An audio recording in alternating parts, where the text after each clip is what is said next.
I am feeling a lot better. My throat is still hurting really bad, but I am ready to do a Fold With Me Friday. As you can see, all these lovely clothes. And if you guys are new, I do this thing called Fold With Me Fridays, and kind of the thing behind it was watch me fold my clean laundry while I air out all my dirty little secrets. I have shared some very personal things. I've shared some humorous things. I have shared everything in between. I'm a very transparent and open person, so I don't mind looking cray-cray. It's okay with me. So I am going to fold some of these, and this is kind of a serious conversation, so I don't know how much I get folded. You guys know I get really distracted. And I'm going to put the camera down just a little bit so that you guys can kind of see the clothes, which is the whole point, right? I haven't made my bed, so don't judge. I've kind of just pulled the covers up. I have had a really rough night, but we're not going to get into that. Crazy children, and he is finally down for his nap. So, I wanted to share something with you guys that's not necessarily my secret alone, but I feel like it's something that all of us don't really understand that we do, and I kind of want to bring it to light. But I'm starting this video, maybe you push play, and maybe you're not one of these people, but maybe you are. Some of you probably thought, wow, her house is a mess, because you can see like a couple of things on the floor over there. You can see my bed is not made. Why is she filming this with her crazy house? Why is she not put together? Why has she not set this video up in a way that's not so casual? Some of you might have thought she doesn't usually wear makeup in her videos. Is she trying too hard because she hasn't been on camera in a while? Some of you thought she sucks at putting on her makeup and her hair looks like a mess. Why did she not try harder? My kids come in my videos sometimes. Some of you probably think, when you hear them, wow, she is a YouTuber, she does videos, she should find time when her kids are not making a lot of noise. This is so distracting and terrible. When I tell my kids to be quiet in the video, mommy's doing a video, I'm being negligent. I've heard that one before. And this is not about criticism towards me, because that's not the point of this video. So please don't tell me you're sorry about the comments. It's okay. That's not the point. My point is that we all do this, right? We judge, and we do it in a lot of areas of life. It's not just YouTube. It's not just anything. It's everyday life, and all people do it. When they learn to talk all the way up, we judge people and we criticize, and we're hard on them. We're hard on moms. We're hard on people in leadership. We're hard on anybody and everybody. We're hard on them. If you see a mom in the grocery store and she is disciplining her kids or getting onto them, she's too hard and she's abusive and someone should call DHR. But if we see that same person in the grocery store and her kids are being crazy in the cart and being a bother to everyone around them, she isn't a good mother because she doesn't have control over her children. It is every day. It's all these kinds of things. We do this, right? We do it all the time. If it is our pastor and he is picture perfect, then he's holier than thou and he needs to be more real. But if we see him doing anything that's not even immoral, it's just what we view as something a pastor shouldn't, then he is, a sinner and he's wrong and he shouldn't be leading anybody. I mean, we are so quick to judge. We're so quick to judge. And my concern is not only that we're quick to judge each other, and this makes life very difficult, right? We've talked about this all the time in my Word on the Weekends, and maybe even some of these Fold With Me Fridays, that makes it very difficult to succeed in life when you're always feeling judged and judgmental of others as well. You're exchanging judgment for judgment all the time. So either you're walking on eggshells or you're just rude and hateful and hurtful to people. And you can't be a mom and feel like a success as a mom because you have all of these other people judging you. You have all of these other people thinking that you have to look perfect and be perfect to be good. We don't share our failures with each other. We don't share our struggles with each other. And we're very judgmental no matter what. And it can be things that we do ourselves, but if you see somebody else doing it, they're wrong and they're horrible and they're bad at it and they're bad at their job and they're bad at this.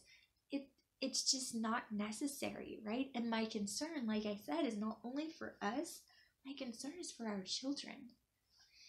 If they're in the gifted program at school, then they're too smart and they're nerdy. If they need help with tutoring, they're stupid. They'll never be a success. We're worried that we don't put them in enough extracurricular activities, but if you put them in too many, then you're worried that it's going to put a strain on them and that they're too involved and that you push them too hard. It's just over and over. It's never ending, right? If they want to be an astronaut or a prince or a rock star when they grow up, then they have an overactive imagination and they're not ready for the real world. But if they want to be a garbage man or a waiter, then they are an underachiever and they'll never amount to anything. It's on and on, right? We pass this down to our children. We have such judgmental, critical minds of other people, and we pass it on to our children so they judge each other. They judge each other and we judge them, right? We put judgment on them. If your kid's playing in the playground with another kid, you're constantly sizing them up. I've seen this done so many times. I've even heard conversations going on. Well, my kid doesn't do that. My kid is this way. And you're peppering the other mom with questions about what her kid does so you can feel better about your kid. Your kid is above that. Your kid is stages above that. Well, when was he doing this? When was he potty trained? Is he doing this? Is he doing this now? Well, is yours doing this? Oh, mine is. It's constant. We're in constant competition with each other. We are constantly critical of each other. We don't lift each other up. We constantly tear each other down, and we feel torn down ourselves in the process. But we're doing it to our kids as well. And I know this is a little bit different because I'm not telling you that I am a hermit and I don't like to conversate with people or have people over. My biggest fear is that we continue this. Because, you think to yourself, well, I can't make a difference. It's a whole cultural thing. It's the whole world. Like, how can I change that? But it's one person. It's one person. If you've ever heard that saying, smiles are contagious, throw kindness around like confetti, it's true. Think about a time when you smile at somebody or you're nice or somebody's nice to you. Think about a time you're having a bad day. Somebody's like overly nice to you. They do something out of their way and it changes your whole day. That's all it takes. It takes you teaching your children not to be critical of others. It takes you not being critical of other people so your children can hear you and see that. So that when you're riding down the road and you get road rage, you don't just go off on somebody and start tearing their whole lives apart when you don't even know them. It's little tiny things like that. I know that sounds silly, but it is so true. And I hate that. I hate that our kids can't even be themselves without getting torn down. Without getting torn down by us. Without getting torn down by other parents. Without getting torn down by their teachers. Torn down by their peers. They're doomed before they even start because they're doomed to be self-conscious and worried about their reputation and their image. It's a sadness, And part of the problem is that we judge each other too much. We're too critical. Next time you see that mama, how about asking her if she needs help in the grocery store when she's trying to hold her baby and she's trying to get money out of her wallet and she's got two in the cart fighting. Distract the fighting kid. Ask her if she needs some help. Do something. Don't just sit there and judge. Do something out of your way. Do something nice to help somebody else. Next time you have that horrible thought about somebody you don't even know, try to put yourself in their shoes and rework your thinking. Because that's what it's going to take. I'm worried about our babies. I'm worried about our children who, if he wants to be an astronaut, he can be an astronaut. We don't have to give him awards when they lose, but we can still nurture them and their self-image and their self-worth. We can nurture that. We can nurture that by caring about people around us because that is the best teacher. It's not the whole do as I say but not as I do kind of thing. When you have kids, they're constantly watching you. They're looking at every move that you make. So make good ones. Have good thought processes about other people. Encourage other people in front of them. Say good things about people, not the negative. Focus on the good in front of them. The things that you say out loud, watch what you say. And this is whether it's your child, whether it's someone you teach, whether it's a kid you teach in Sunday school, whether it's your grandkid, your niece, your nephew, your cousin, whoever it is. We need to show the children of this world some positivity, because there's enough negative out there.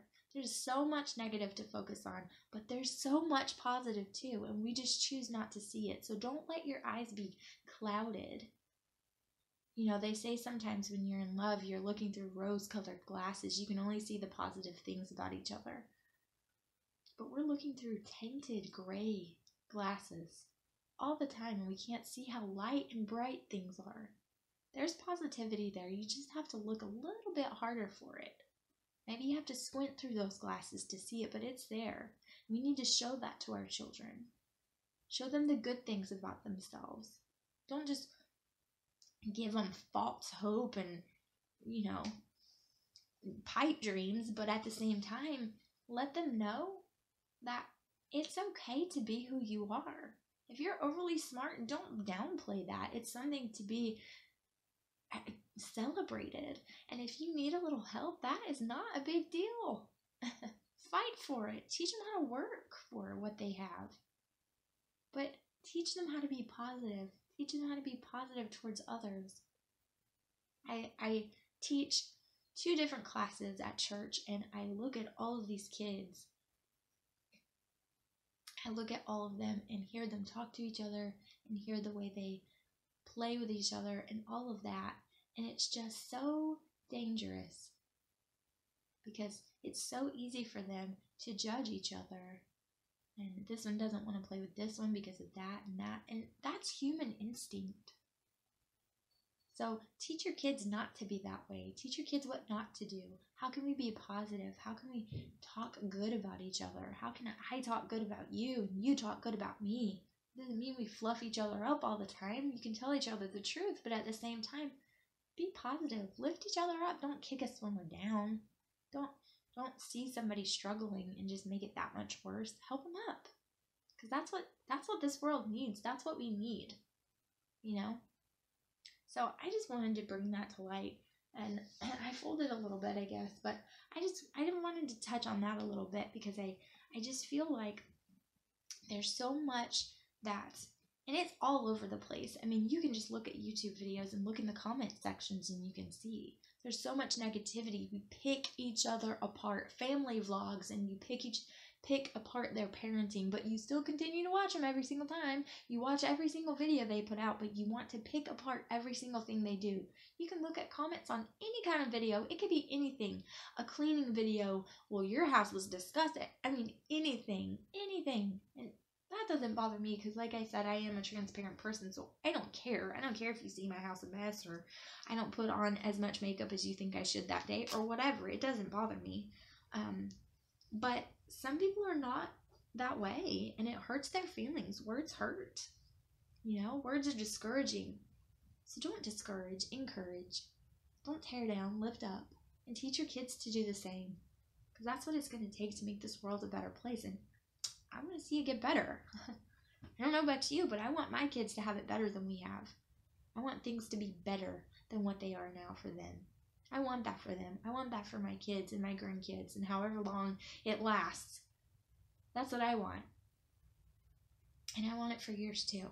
So, anyway, I know this is a little bit serious, especially for me to come back to you and be so serious, but it was just something that weighed on my mind. I was actually watching a YouTube video and I did see some pretty horrible comments on one of my favorite YouTubers. And I just thought to myself, wow,